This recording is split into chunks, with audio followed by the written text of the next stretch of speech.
लेकिन ब्राह्मण को दक्षिणा में बंद करके जो दे दो ले जाएगा, बेचारा कहेगा भी नहीं कि आपने कम दिया।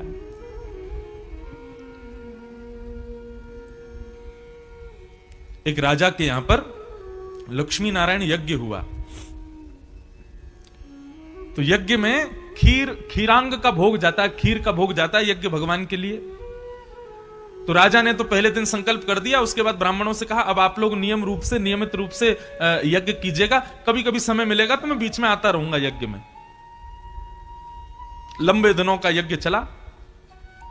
अब उसमें क्या हुआ कि एक दिन ब्राह्मणों ने सुबह बाल भोग नहीं पाया था, थोड़े भूखे से थे, यज्ञ करने बैठे, इतने में ही खीर का प्रसाद आया रसोई घर से। और खीर में केसर पड़ी थी, खीर में बढ़िया बादाम इलायची सब कुछ बढ़िया था, इतनी सुंदर स्वादिष्ट खीर। ब्राह्मणों के मन में आया इतनी बढ़िया खीर बन के आई है, लेकिन क्या करें, यज्ञ नारायण भगवान को देनी पड़ेगी। लेकिन कुछ छोटे ब्राह्मण भी थे, उनको वो रोक नहीं पाए खुद को, और उन्होंने वो जो खीर यज्ञ नारायण भगवान के लिए आई थी वो खुद खा ली। सब लोग खा गए और उनसे मांग मांग करके बड़े बड़े ब्राह्मण भी खा गए। अब स्थिति ये हुई कि सब ब्राह्मण बोले भाई देखो खीर खा तो लिया हम लोगों ने, लेकिन राजा को पता नहीं चल जाए कि हमने ऐसा कुछ किया है। बोले बिल्कुल ध्यान रखेंगे, राजा को ना पता चले।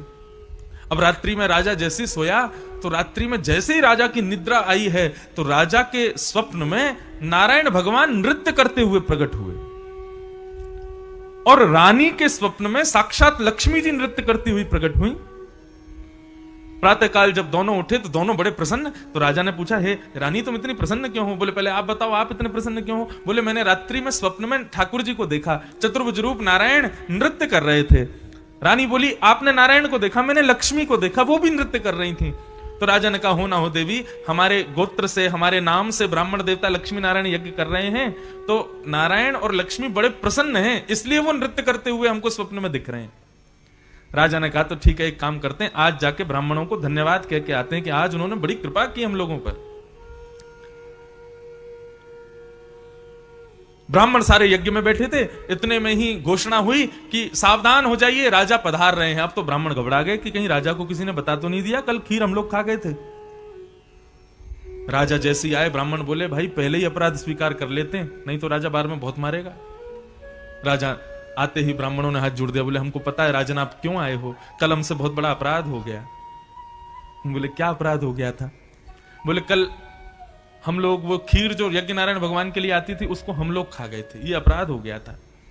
राजा ने ब्राह्मणों के चरणों में प्रणाम किया और कहा बोले यज्ञ को आज ही पूर्णाहुति दे दीजिए। कितने दिन का यज्ञ बचा है? बोले 5-6 दिन का यज्ञ और बचा। बोले 5-6 दिन अब कुछ मत करो, केवल भोजन करो आप लोग। क्यों? बोले कल जो खीर आप लोगों ने पाई उसका प्रभाव यह हुआ कि रात्रि में स्वप्न में नारायण भगवान नृत्य करते हुए प्रकट हो गए। मुझे ये बात पता चल गई कि यज्ञ के विधि विधान आदि की पूर्तता से ठाकुर जी प्रसन्न होते हैं। ये जरूरी नहीं ब्राह्मण प्रसन्न हो जाए, ब्राह्मण तृप्त हो जाए, ठाकुर जी अपने आप प्रसन्न हो जाते हैं।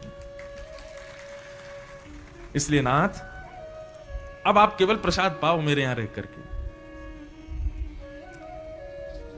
आज स्थिति ये हो गई है कि ब्राह्मण को भी एक साधारण लेबर की तरह देख लिया जाता है और उससे फिर वो उसी तरीके का कार्य कराया जाता है। ठाकुर जी प्रसन्न नहीं होंगे कभी। ब्राह्मणोश्य मुखमासीत, भगवान का मुख है ब्राह्मण। उससे श्रेष्ठ कार्य करवा करके उसको दंडवत प्रणाम आदि करके, ब्राह्मण को 3 चीज चाहिए बस, नोट कर लो। पहला उचित सम्मान, दूसरा स्वादिष्ट भोजन और तीसरा दक्षिणा।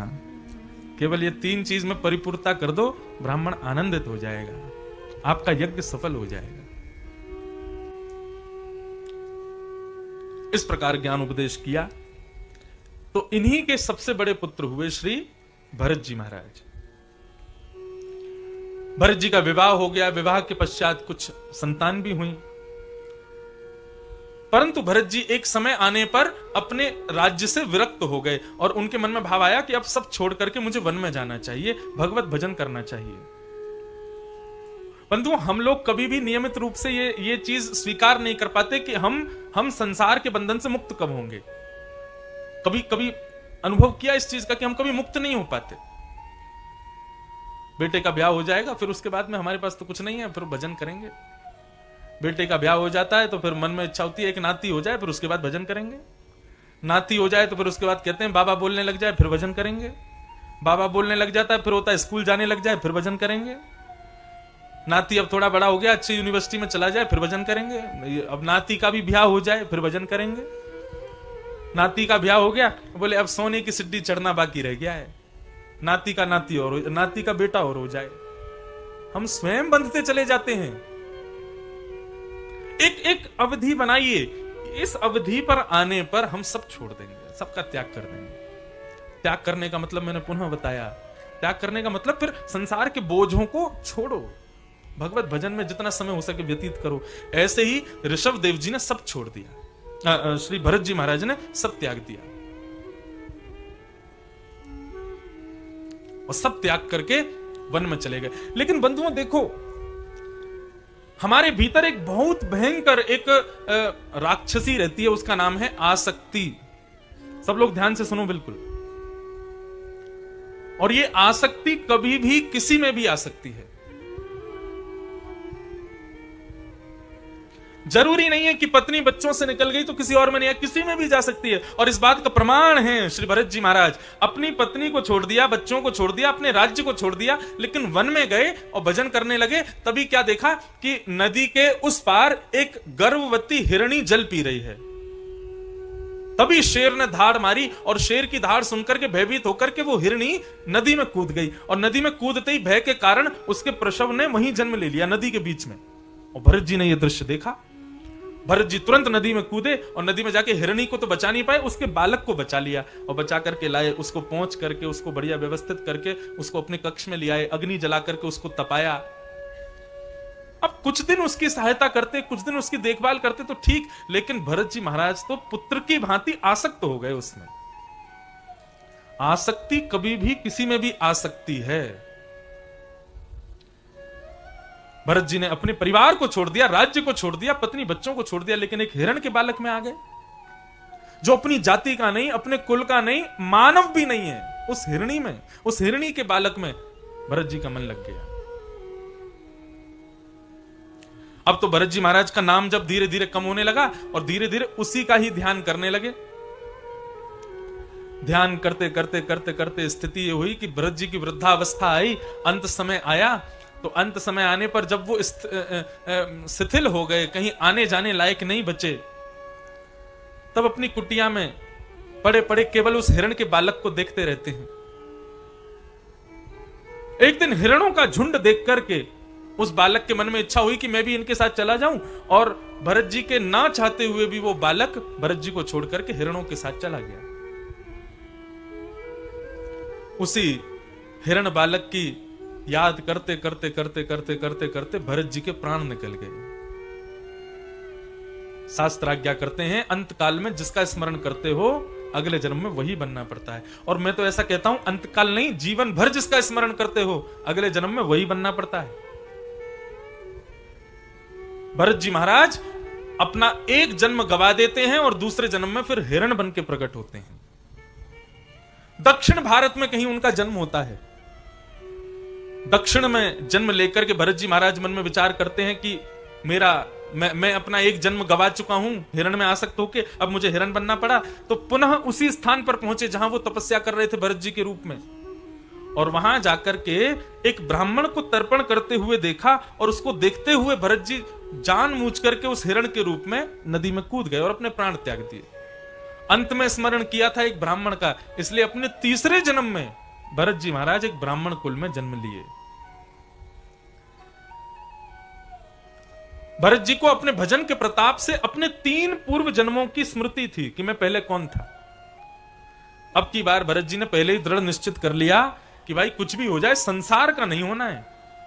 और जैसे जैसे भरत जी महाराज थोड़े बड़े हुए, अब उनके पिता ने नामकरण तो भरत ही रखा था। पिताजी ब्राह्मण है। ये सवारी अपनी कथा की आ रही है क्या? अच्छा, मैंने सोचा कि नंदोत्सव की वो लाल जी को नहीं लेके आ रहे हूं। बहुत सावधानी से सुनो। भरत जी महाराज धीरे धीरे बड़े हुए। पहले से ही अपने मन में दृढ़ संकल्प कर लिया कि भरत इस संसार का नहीं होना है। इस बार तीसरी बार मौका दिया है ठाकुर जी ने। और स्थिति ये कि उनके ब्राह्मण पिता भरत जी को चाहते थे कि हम ब्राह्मण हैं, हमारा बेटा भी अच्छा ब्राह्मण बने, घर घर में जावे, ब्याह करावे, पाठ पूजा करावे। तो सबसे पहले गायत्री मंत्र याद करा रहे थे भरत जी को।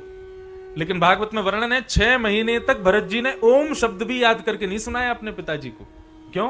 बोले आज गायत्री मंत्र याद कर लूंगा, कल कहेंगे कि बेटा अब तुम एक काम करो, षोडशोपचार याद कर लो, फिर कहेंगे वेद मंत्र याद कर लो, परसों कहेंगे व्याकरण पढ़ाओ, फिर तरसों कहेंगे यजमान के घर पर जाके गृह प्रवेश करायाओ, अगले दिन कहेंगे वो मर गए हैं उनका अंतिम संस्कार करायाओ। ये संसार में मुझे पढ़ना नहीं है। एक वाक्य कहते हैं, जो अपनों सुख चाहे हो तो मूर्ख बन के रहो। अपना सुख यदि चाहते हो तो मूर्ख बन के रहो। कहने का अभिप्राय, यदि संसारिक कोई काम आपको दिया गया और आपने बड़ी कुशलता से उसको कर दिया तो बार बार आपको ही दिया जाएगा। इसलिए यदि उससे निवृत्त होना है तो एक बार में ही बिगाड़ दो, दूसरी बार आपको मिलेगा ही नहीं। माता जी कह रही हैं रसोई में जाओ, जाकर के रोटी बनाओ तो रोटी ऐसी बना देना ऑस्ट्रेलिया का नक्शा बन के आवे। अगली बार से मैया कहेगी नहीं बेटा तुम जाओ। लेकिन सुनो, अपने ऐशो आराम के लिए और अपने कंफर्ट जोन के लिए ये सब करना तो पाप माना जाएगा। भगवत भजन के लिए यदि स्वयं को मूर्ख बनाना पड़े तो वह भी उचित है। जैसे जड़ भरत जी ने, नाम उनका जड़ भरत थोड़ी था, नाम उनका भरत था, लेकिन वो इतने इतने जड़ बन के रहते थे कि सब उनको जड़ भरत कहते थे।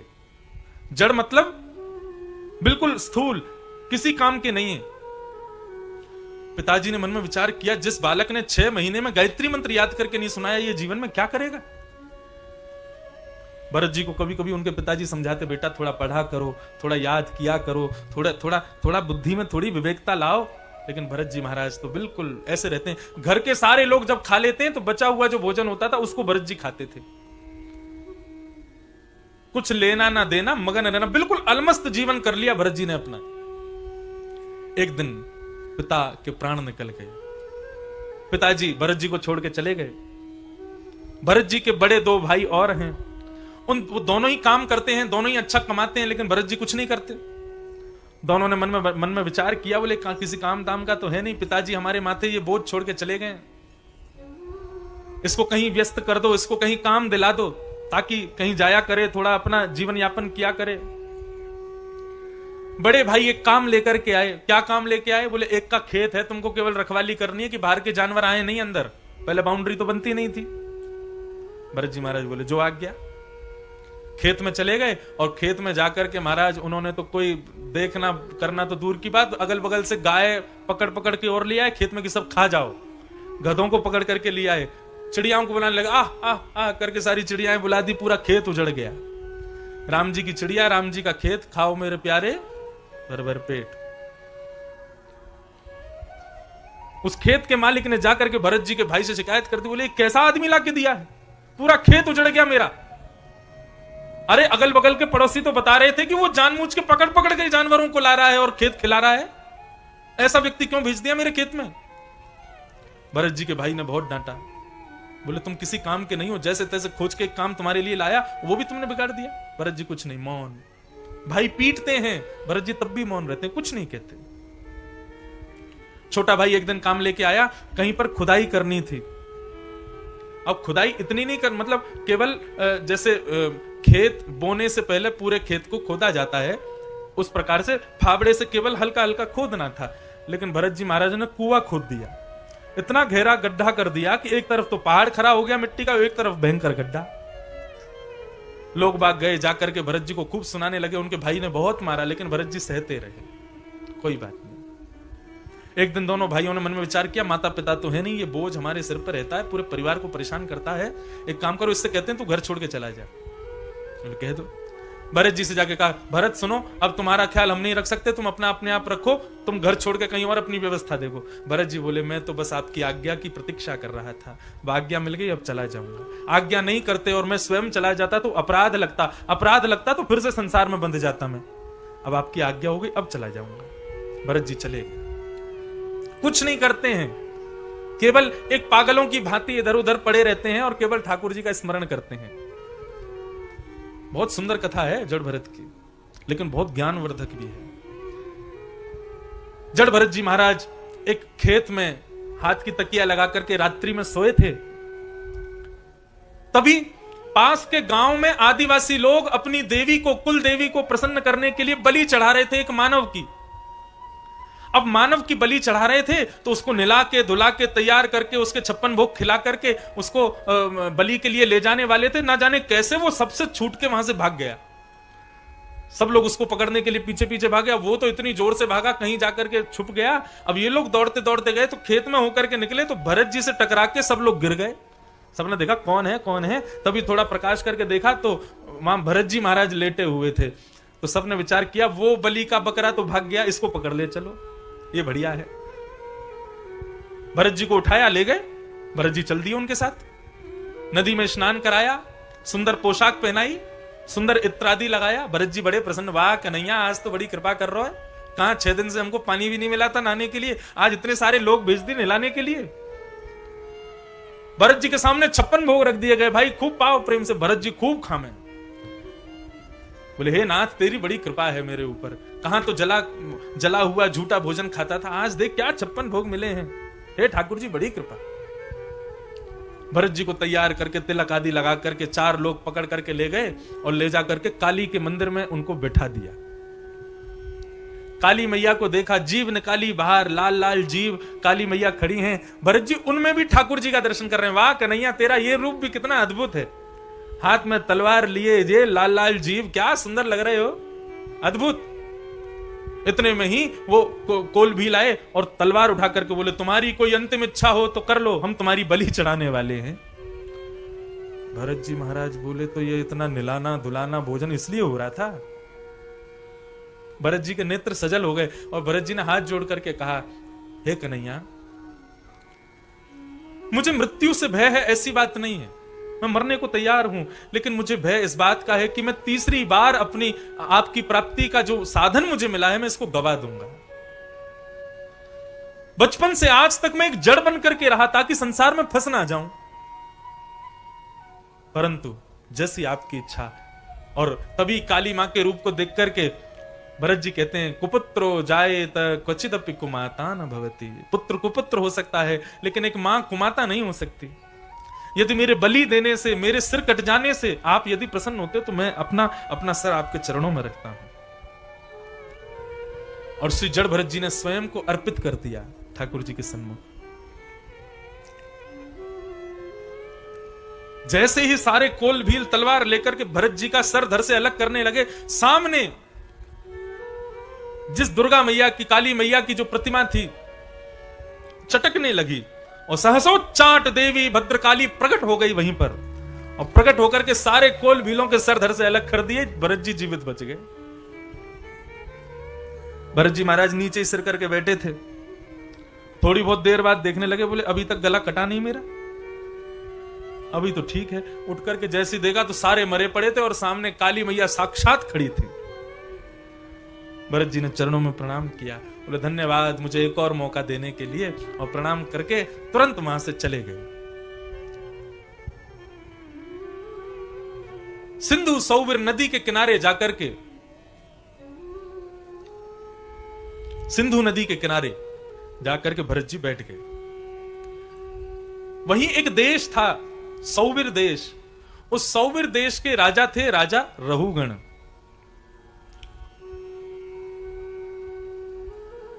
अब रहुगण राजा नित्य कपिल भगवान के आश्रम जाते थे प्रवचन सुनने के लिए। लेकिन प्रवचन सुनने जाते थे, कैसे जाते थे? बिल्कुल राज ठाट के साथ जाते थे। 4 लोग चिन्ह लेकर के चल रहे हैं, बैंड बाजे बजाते हुए चल रहे हैं, 4 लोग पालकी उठा के चल रहे हैं, और उसमें जो है रहुगण राजा बैठ करके तब जाता था। जबकि सत्संग सुनने के लिए व्यक्ति जावे, अपनी प्रभुता को त्याग के जावे, अपनी प्रभुता को छोड़ करके जावे, तब ही सत्संग समझ में आएगा। यदि सत्संग में भी अपनी प्रभुता के चादर को ओढ़ के आएगा ना, तो सत्संग उसको कभी समझ नहीं आ सकता। रहुगण नित्य सत्संग सुनने जाता था, लेकिन अपने राजा की प्रभुता को अपने हृदय में धारण करके जाता था। अब आज रहुगण को सत्संग सुनने जाना था, लेकिन कहार जो पालकी उठाते थे उनमें से एक पालकी उठाने वाला कहार बीमार हो गया। कहारों ने कहा महाराज आज आप सत्संग में नहीं जा पाओगे क्योंकि एक कहार बीमार हो गया है, आपकी पालकी कौन उठाएगा। रहुगण अभिमान में बोले कि मैं राजा हूं, एक ही कहार होगा क्या? अरे राह चलते हुए किसी को भी उठा लाओ, और मना करे तो सर धर से अलग कर देना। राजा की पालकी उठानी है साधारण बात है। तीनों पालकी उठाने वाले निकले खोजने के लिए कोई मिल जाए, तभी उनको सिंधु नदी के किनारे जड़ भरत जी मिल गए। जड़ भरत जी को उठाया, बोले उठा के लेके चल दिए। जड़ भरत जी खड़े हैं, पूछ भी नहीं रहे करना क्या है, जड़ है ना। कहारों ने बताया राजा जाएंगे प्रवचन सुनने के लिए, तो ये पालकी उठानी है, चलो लग जाओ, कंधा लगा लो। रहुगण जी, भरत जी ने तुरंत कंधा लगा लिया, पालकी उठा ली, रहुगण उसमें बैठ गया। अब जड़ भरत जी ऐसा जीवन जीते थे कि कोई अपराध मुझसे हो ना जाए, ये मेरी आखिरी अपॉर्चुनिटी है, मेरे को आखिरी बार मौका मिला है। तो दृष्टिपूतम निषेध पादम, चलते थे तो कैसे चलते थे? आंखों से पहले धरती को देखते थे, कहीं कोई चींटी तो नहीं, कहीं कोई कीड़ा तो नहीं, कहीं कोई छोटा जीव भी दिख जाता था, जड़ भरत जी कूद जाते थे। अब पालकी लेकर के चलने लगे, आंखों से नीचे देख करके चल रहे हैं, कहीं कोई चींटी तो नहीं, कीड़ा तो नहीं। एक तो उनकी गति धीरे, तीन कहार तेज चले, एक धीरे चले, तो वैसे ही राजा को थोड़ी असहजता हो, बार बार उसका सर लगे। लेकिन तभी क्या हुआ, चींटियों का बहुत सारा झुंड आया, और चींटियों के झुंड को देख करके जड़ भरत जी महाराज जोर से उछल गए। अब जैसे ही उछले तो कंधे पर जो पालकी थी वो पालकी हाथ से छूट गई, पालकी नीचे गिरी तो राजा के सिर में चोट लगी। अब तो राजा बाहर निकल करके आया, ताम्र वर्ण हो गया राजा का, और बोले किसने की है हरकत, मुझे बताओ, मैं उसको दंड दूंगा, मैं उसको शापित करूंगा, मैं उसको आज ही मृत्यु के हवाले कर दूंगा। रहुगण जी चुपचाप खड़े थे। रहुगण जी के मन में, जड़ भरत जी के मन में एक भाव आया कि ये नित्य प्रवचन सुनने के लिए जाता है, लेकिन इतना अभिमान इसके हृदय में है। मन में विचार करने लगे कि भगवद आश्रित व्यक्ति इतना अभिमानी है, और ये अभिमान देख करके भी यदि मैं शांत रहा तो मुझे अपराध लगेगा। आज तक जड़ भरत जी किसी से नहीं बोले, लेकिन रहुगण के अभिमान को देख करके आज जड़ भरत जी बोले यदि आज मैं शांत रहा तो मुझे दोष लगेगा। और आज जड़ भरत जी ने जो ज्ञान उपदेश किया है रहुगण को, अद्भुत है। क्या कह रहे हैं, बहुत सुंदर बात। त्वयोदितं व्यक्तम विप्रलब्धम भर्तु समेशाद्यदि वीरभार गन्तुर्यदि स्यादधिगम्यमध्वा पिबेति राशो न वेदाम प्रवाद। राजा, आपने अभी बहुत सारी बातें मुझसे कही। आपने कहा कि मुझे बहुत भार लग रहा होगा, मैं आपकी पालकी उठा करके चल रहा हूं, मेरे कंधे में बहुत पीड़ा हो रही होगी, और मैं तो बड़ा पतला दुबला हूं, जबकि मेरा शरीर बहुत मोटा है, मैं जानता हूं। लेकिन फिर भी आप मेरे को व्यंग में कह रहे हो कि मेरा शरीर बड़ा पतला है, अकेला मैं ही पालकी उठा रहा हूं। मतलब रहुगण ने जो जो बात कही उन सब बातों को कहते हुए श्री जड़ भरत जी कहते हैं, बोले राजन, मोटा होना, पतला होना, भार लगना, निर्भार लगना, ये सब शरीर के धर्म होते हैं, आत्मा के नहीं। आत्मा कभी मोटी नहीं होती, कभी पतली नहीं होती, आत्मा को कभी कोई भार नहीं लगता। और आपकी दृष्टि में मैं देह हो सकता हूं, लेकिन मेरी दृष्टि में मैं एक स्वच्छंद आत्मा हूं, मुझे कोई बांध नहीं सकता, मैं आज तक नहीं बंधा। इसलिए ये जो बातें आप मुझसे कह रहे हैं ना, जो अपने आप को देह मानते हो, आप उनसे जाके कहिएगा, मुझसे मत कहिए, क्योंकि मैं एक नित्य मुक्त शुद्ध आत्मा हूं। मुझे ना भार लगता है, ना मैं मोटा होता हूं, ना मैं चलता हूं, ना मुझे किसी भी प्रकार का कोई बोझ लगता है। ऐसा ज्ञान उपदेश किया जड़ भरत जी ने, वो रहुगण चुपचाप सुनता रह गया। तीन कहार बोले ये तो हमको मूर्ख लगा था, ये तो हमको बिल्कुल ऐसा लगा था कोई पागल बैठा होगा, ये कहां से ज्ञान उपदेश कर रहा है। जड़ भरत जी ने बहुत सारी बातें कही, उन बातों को सुनकर के रहुगण राजा समझ गया कि ये साधारण नहीं है।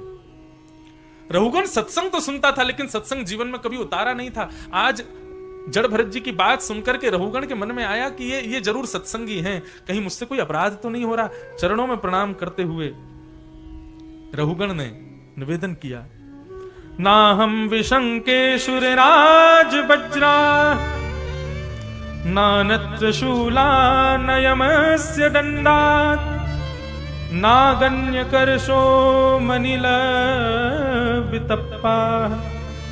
चक्रे वृषं ब्रह्मकुलावमानात्।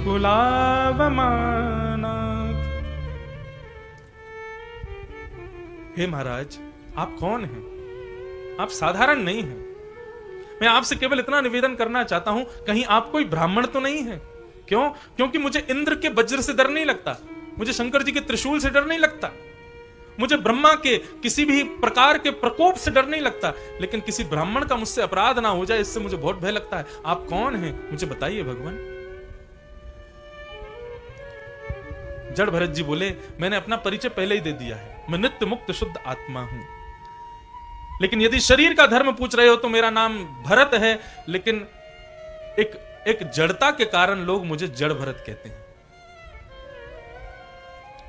अब रहुगण यहां पर प्रश्न कर रहा है और श्री जड़ भरत जी उसका उत्तर दे रहे हैं।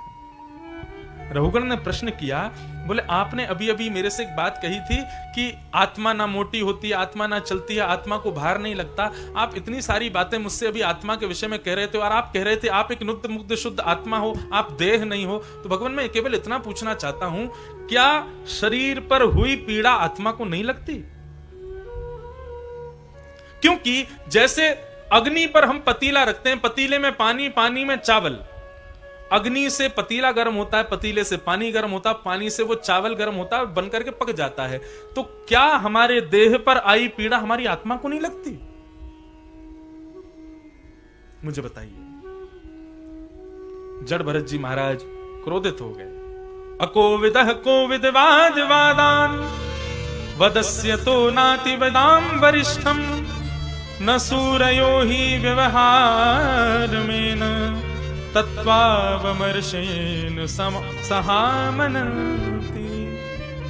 राजन, तुम जो बात कर रहे हो ना, ये लोक व्यवहार धर्म की बात कर रहे हो, मैं अध्यात्म की चर्चा कर रहा हूं। सांसारिक उदाहरण को अध्यात्म मत दो।